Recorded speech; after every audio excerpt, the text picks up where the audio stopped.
بسم اللہ الرحمن الرحیم۔ قوم پرستی، وطن پرستی، قوم کا مفاد، وطن کا مفاد، یہ مغرب کی تیسری یلغار، تیسری تخریب کاری ہے جو سیکولرزم اور لبرلزم کے بعد امت مسلمہ پر کی گئی۔ اس سے ان کا مقصد تھا کہ مسلم امہ الگ الگ قومیتوں اور ان کی سرزمین مختلف چھوٹے چھوٹے ٹکڑوں میں بٹ جائے اور ان میں واحد امہ کا تصور، مرکزیت، اتحاد و یکجہتی، باہمی تعاون و بھائی چارہ اور ایک دوسرے کی ہمدردی و خیر خواہی کا جذبہ بالکل ختم ہو جائے تاکہ ان کو قابو میں اور اپنے زیر تسلط رکھنا آسان ہو۔ یہ سب اپنے الگ الگ وطنوں اور قومیتوں کو پروان چڑھانے کا سوچیں۔ ان کے دوسرے مسلمان بھائی خواہ ڈوب رہے ہوں، بھوکے پیاسے مر رہے ہوں یا ان پر آگ و آہن کی بارش کی جا رہی ہو، کوئی دوسرا آ کر ان کی مدد و حمایت نہ کرے۔ مختلف قومیں اپنی اپنی سیاست و مصلحت، اچھے برے کی آپ ہی مالک و خود مختار ہوں۔ نیکی وہ ہے جو قوم کے لیے مفید ہو، خواہ وہ جھوٹ ہو، بے ایمانی ہو، دین سے دوری ہو، اللہ اور رسول کی نافرمانی ہو،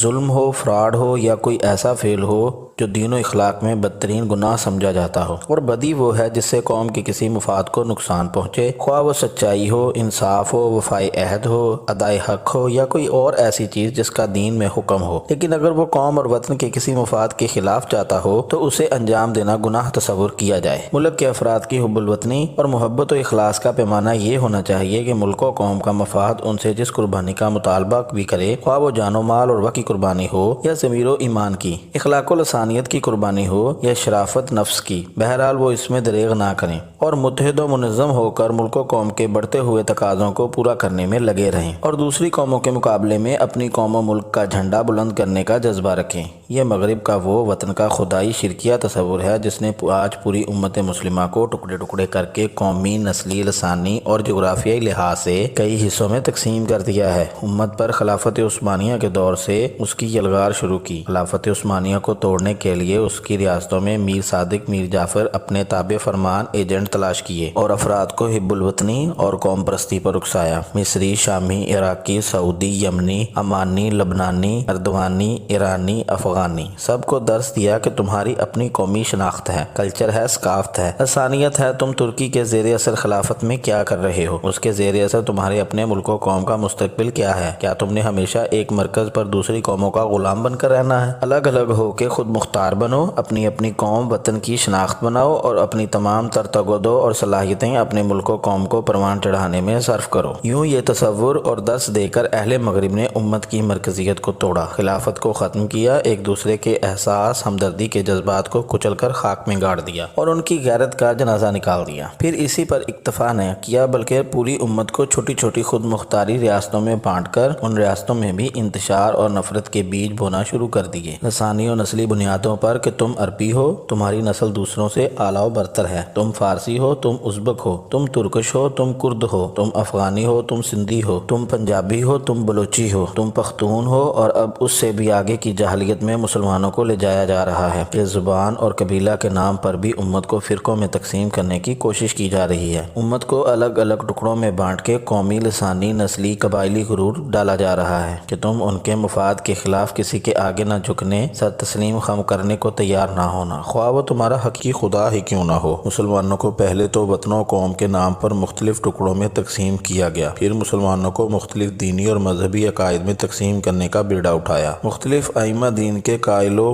مقلد لوگوں کو اکسایا کہ تم حنبلی ہو، تم مالکی ہو، تم شافعی ہو، تم حنفی ہو، تم جعفری ہو، تم سلفی ہو، اور صرف یہاں ہی نہیں بس نہیں کی گئی بلکہ ہر امام کو ماننے والوں میں آگے کئی جماعتیں اور گروہ بنا دیے جاتے ہیں، اور صرف یہاں ہی بس نہیں کی گئی بلکہ ہر امام کو ماننے والوں میں آگے کئی جماعتیں اور گروہ بنا دیے، ہر کسی کا اپنا امیر و امام مقرر کیا کہ تم اپنا الگ الگ مسلک، عقیدہ کا نظام، سسٹم اور تحریکیں چلاؤ اور ایک دوسرے کے مخالف جذبات کو بھڑکاؤ اور اتحاد و یکجہتی کی وبا تک پھیلنے نہ دو۔ آج ہر کوئی اپنی قوم، اپنے رنگ، اپنی نسل اور اپنے نظریے کو دوسروں سے برتر سمجھتا ہے۔ یہ وہ خیال کرتا ہے کہ برتری صرف اس کے ہاں پائی جاتی ہے اور باقی سب کمتر ہیں۔ یہی تفاخر اور غرور آگے چل کر نفرتوں، چپکلشوں، مقابلوں اور جنگوں کی صورت اختیار کر جاتا ہے، جس کے نتیجے میں دنیا کا امن برباد ہوتا جا رہا ہے۔ تعمیر کے لیے تخریب کرنا، مسلمانوں میں انتشار و مخالفت کے جذبات کو بھڑکانا کفار، یہود و نصارہ کی پرانی روش ہے جو حضور صلی اللہ علیہ وسلم کے ظاہری دور سے ہی چلی آتی ہے، مگر افسوس کہ مسلمان 1400 سال گزر جانے کے باوجود اپنے ازلی دینی دشمنوں کے نہیں پہچان سکے اور نہ ہی ان کی تیز دھار یلغار کے طریقے کو سمجھ سکے۔ ابتدا سے لے کر آج تک مسلمان انہی زہریلے سانپوں سے ڈستے چلے آئے اور آج تک اسی اتارے کے لونڈے سے دوا لینے پر مصر ہیں۔ حضور صلی اللہ علیہ وسلم کے دور میں یہود میں مرشاس بن قیس نامی شخص مسلمانوں سے سخت دشمنی رکھتا تھا۔ اس نے جب انصار میں محبت اور الفت کا معاملہ دیکھا تو اس نے ایک یہودی نوجوان سے کہا کہ تم ان کے درمیان بیٹھ کے اس جنگ کا ذکر کرو جو ماضی میں انصار اور قبائل اوس و خزرج کے درمیان لڑی گئی تھی، تاکہ ان کی محبت اور الفت قوم پرستی کے جذبے سے مغلوب ہو کر ختم ہو جائے۔ اس نوجوان نے مسلمانوں میں بیٹھ کر وہی ذکر چھیڑا اور آگ بھڑکائی، یہاں تک کہ انصار کے دونوں قبائل میں سخت کلامی شروع ہو گئی اور ہتھیار اٹھا کر پھر جنگ کرنے اتر آئے۔ یہ خبر جب حضور صلی اللہ علیہ وسلم تک پہنچی تو آپ اپنے صحابہ کے ساتھ تشریف لائے اور فرمایا، اے مسلمانوں، یہ کیا حرکت ہے کہ تم جاہلیت کے دعوے کرتے ہو حالانکہ میں تمہارے اندر موجود ہوں اور اللہ نے تمہیں ہدایت دے دی اور اسلام کی بزرگی بخشی اور جاہلیت کی سب باتیں تم سے ختم کر دیں اور تمہاری آپس میں محبت اور الفت قائم کر دی۔ اس وقت دونوں گروہوں کو معلوم ہوا کہ یہ ایک شیطانی وسوسہ تھا جس میں ہم مبتلا ہو گئے تھے، اور پھر وہ رو پڑے اور آپس میں ایک دوسرے کے گلے لگے۔ اسی طرح کا ایک واقعہ ایک اور غزوہ میں رونما ہوا جب ایک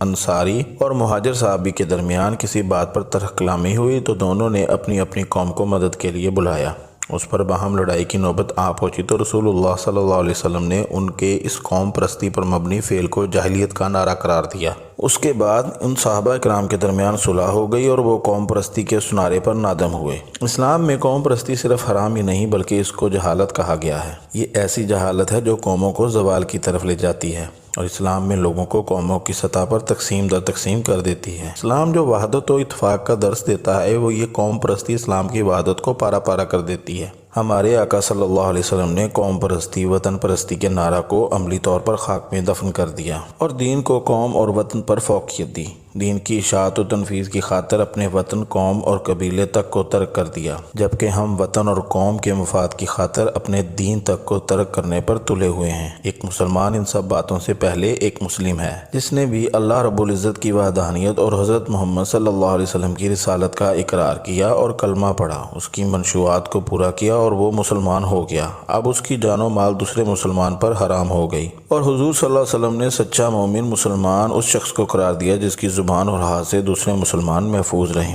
اور پھر حضور صلی اللہ علیہ وسلم ایک مسلمان کی جان، مال، عزت و آبرو اور عزت نفس کے تحفظ کو بیت اللہ کے تحفظ و حرمت سے بھی زیادہ بڑھ کر قرار دیا۔ حضور صلی اللہ علیہ وسلم کا بیت اللہ شریف کی تکریم و حرمت سے بڑھ کر قرار دینے کا مقصد یہ تھا کہ کوئی غلطی سے بھی کسی مسلمان کی تنزلی اور رسوائی کی جسارت نہ کر سکے۔ مگر کیا وجہ ہے کہ آج کا مسلمان کعبے کی حرمت پر تو اپنا تن من دھن سب قربان کرنے کو تیار ہے، مگر اس سے بڑھ کر تکریم کے لائق مسلمان کی شارگیں کاٹنے پر تلا ہے۔ ایک مسلمان کے لیے سب سے پہلے اور سب سے قیمتی چیز ایمان ہے، اور ایمان کا اولین تقاضا ہے کہ اپنے دوسرے مسلمان بھائیوں کی جان، مال، عزت و آبرو اور مفاد کے تحفظ کے لیے اپنا سب کچھ قربان کر دے اور کسی صورت ان سے پیچھے نہ ہٹے۔ ان کا سایہ ان دوسرے مسلمان بھائیوں پر بادل کے سائبان اور آسمان کی چھت کی طرح چھایا رہے۔ وہ کسی بھی میدان میں خود کو تنہا اور بے یار و مددگار تصور نہ کریں۔ ہمارا دین اسلام کسی ذات، پات، رنگ، نسل اور قومیت کی فضیلت، دولت کی کثرت اور سرحدی زمینی حقائق کو نہیں مانتا، بلکہ صرف اور صرف تقویٰ اور پرہیزگاری کو ہی فضیلت کا معیار قرار دیتا ہے، اور قوم پرستی کی بنیاد پر رونما ہونے والے اختلافات کا کلا کما کرتا ہے۔